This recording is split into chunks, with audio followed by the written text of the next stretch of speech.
Do you seek devotion? Then discard affection. Affection is the weak currency of sentimentality, easily devalued by time or a passing fancy. True loyalty, the kind that binds and constricts, is purchased with the heavy, unshakable coin of fear. We are not discussing violence, nor overt threat. We are discussing something far more potent, the calculated psychological installation of scarcity. We are examining how to shift your perceived worth from a comforting presence to an essential yet potentially vanishing resource. The aim is to make the notion of your absence more terrifying than the discomfort of your presence.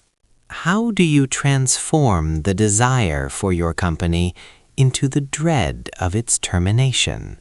The mechanism is simple, though its execution demands absolute emotional discipline, psychological detachment. Consider the foundational texts. Niccolo Machiavelli, writing 5 centuries ago, understood this calculus perfectly. Is it better to be loved or feared? He concluded that if you must choose one, fear is the safer option. Love, he noted with chilling accuracy, is sustained by a bond of obligation which, because men are wretched creatures, is broken upon every occasion for their own profit. But fear is sustained by the dread of punishment, which never abandons you. We take Machiavelli's political dictum and apply it to the intimate, interior life. If their devotion is based on the pleasure you provide, they will leave the moment a more efficient pleasure machine arrives. If their loyalty is based on the terrifying vacuum your removal would create, the disruption, the social penalty, the unique functional loss, they will stay and they will guard you. And here we introduce Freud. What is the fundamental human anxiety? Object loss. The primal scream of the infant who realizes the source of nourishment and comfort can disappear. Every subsequent fear of abandonment, every desperate cling, is merely an adult echo of that first terrifying realization of vulnerability. The psychological detachment method does not merely scratch the surface, it digs down to the foundation of the ego and shakes the very structure of their emotional home. The modern application of this detachment is nuanced. It is not the childish tactic of ignoring calls. It is the sophisticated architecture of non-reliance. You must first ensure they have invested heavily in you, and then you must ensure that your own investment in them remains structurally asymmetric. Let us establish the 4 pillars of this method. Pillar 1. Establish irreplaceable value, then make it ambiguous. Before you can be feared lost, you must be worth losing. Your value cannot be rooted in common commodities like domestic comfort, consistent praise, or convenience. Those are easily replaced. Your value must be specialized. Are you the only one who truly understands their ambition? The only one who challenges their intellectual laziness? The only one who grants them access to a particular social stratum? Identify the unique psychological or social utility you provide. Once established, however, you must make the reliability of that utility questionable. You are the only person who can unlock a certain door, but sometimes you misplace the key.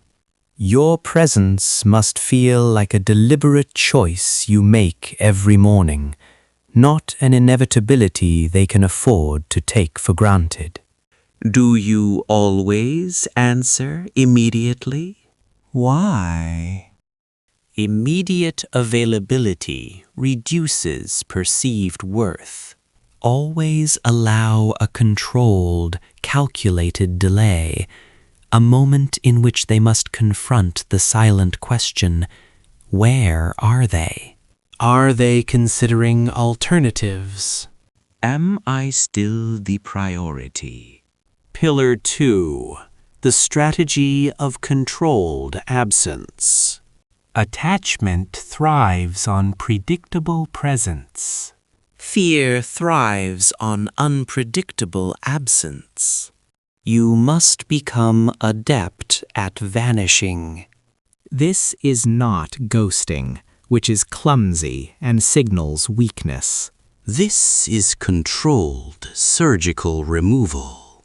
When you withdraw, you do not offer explanation, only the subtle implication that your attention has been successfully captured by something or someone more compelling, more demanding, or simply more interesting. Their anxiety will fill the vacuum you create. They will start rehearsing reasons for your departure, and in doing so, they will catalog your value for you. They will become their own worst tormentor, inventing threats to your relationship that you never had to articulate. The time you spend away must be visibly productive, not rest, but the acquisition of new power, new status, or new optionality. When you return, they must perceive that the world has continued to turn without them, and that you have gained ground in their absence. This reinforces the uncomfortable truth. They need you more than you need them. Remember, every return must be less enthusiastic than the previous one, unless they have demonstrably increased their own investment or commitment during the separation. Teach them that neediness is penalized by distance, and proactive devotion is rewarded by momentary access. Pillar 3. The calibration of consequence. This is where the fear truly solidifies. You must introduce minor yet impactful consequences for transgressing your unspoken boundaries. These consequences are not outbursts of anger. Anger signals emotional involvement, but the cold, surgical removal of privileges. Did they fail to support you in a social setting? The next week, your social calendar suddenly excludes them entirely. Did they express dissatisfaction or challenge your detachment? The consequence is not an argument. It is a period of emotional famine. Your responses become factual, sparse, and devoid of warmth. You switch from being a source of comfort to being a functional partner in a sterile transaction.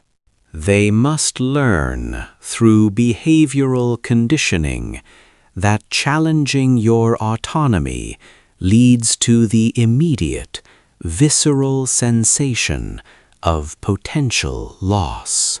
This conditioning establishes you as the gatekeeper of their emotional stability. If their actions upset you, their world becomes quiet, cold, and uncertain. The implicit threat is that the famine could become permanent. Do you believe a person truly cherishes stability until they realize they are entirely dependent on you to maintain it? Pillar 4. Maintaining structural optionality, the unreachable horizon. A person who feels contained is a person who begins to test the boundaries. A person who realizes you have multiple viable paths that exclude them is a person who operates in perpetual devotion. You must never, under any circumstance, allow your partner to believe they are your only or best option. This requires continuous self-improvement and the visible maintenance of alternative social and professional networks. Your calendar must always contain engagements they are not privy to. Your successes must often be results of efforts they did not witness. This optionality is the ultimate source of their fear. If they leave, they lose everything. If you leave, you transition seamlessly to the next stage of your ascent. You are the solid state investment. They are the variable asset. The most potent tool in maintaining this optionality is the concept of the hidden reservation. Always hold back 10% of your interior life, a sector of your ambition or history that remains just out of reach. This ensures that their pursuit of your full commitment becomes a perpetual, unwinnable chase. They will never feel they have fully possessed you, and thus the threat of losing the partial possession they currently enjoy remains acute. A fully known landscape breeds boredom. A mysterious territory breeds obsession. Why do we engage in this intricate dance of detachment? Because security breeds disrespect. Human beings value what they must fight for, and fear losing what they know they cannot regain. The relationship shifts from one of mutual comfort to one of mutual necessity, but with an unequal distribution of risk. They risk stability. You risk minor inconvenience. Let me offer a profound rhetorical question for your contemplation. Is the loyalty derived from fear of loss not merely a more durable form of loyalty, free from the inherent volatility of subjective affection? The result of the psychological detachment method is not a happy, warm partnership.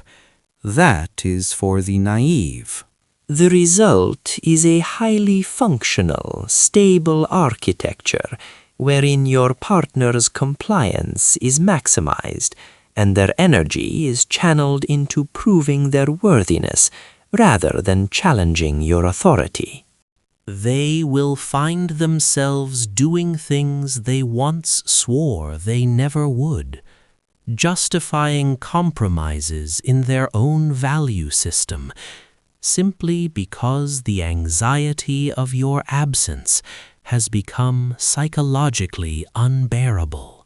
They will interpret your withdrawal not as manipulation, but as a justified response to their own supposed failings. They become the police of their own behavior. Now, a necessary warning. Mastery of this method comes at a price. The operator of the detachment method must possess a core of glacial indifference. To successfully weaponize loss, you must first truly accept the possibility of that loss yourself. Any flicker of genuine need, Any hint that their devotion genuinely matters to your emotional equilibrium will be detected and exploited. The moment they realize they possess power over your emotional state, the fear of losing you collapses, replaced by the certainty that they can control you. The defense against such cold calculus, should you find yourself on the receiving end, is brutal self-sufficiency. If you are confronted by a partner employing controlled absence, the only viable response is radical acceptance of the loss. If your security is not rooted in the continuation of that specific relationship, their power evaporates. If they withdraw, you must fill the vacuum with your own progress rather than your panic. If the cost of access to them is the surrender of your autonomy, then the price is too high. A true predator cannot hunt prey that is already comfortable being alone in the darkness. The objective is never happiness. Happiness is fleeting and vulnerable. The objective is control, stability, and enduring influence. And in the cold mechanics of human nature, few forces guarantee stability more effectively than the constant, gnawing apprehension of a devastating loss. Make them realize that you are not the sun around which they orbit. You are the gravity that holds their entire world from flying apart. And gravity is not a negotiation. It is a fundamental law of physics, which you, the detached master, now possess the power to selectively suspend.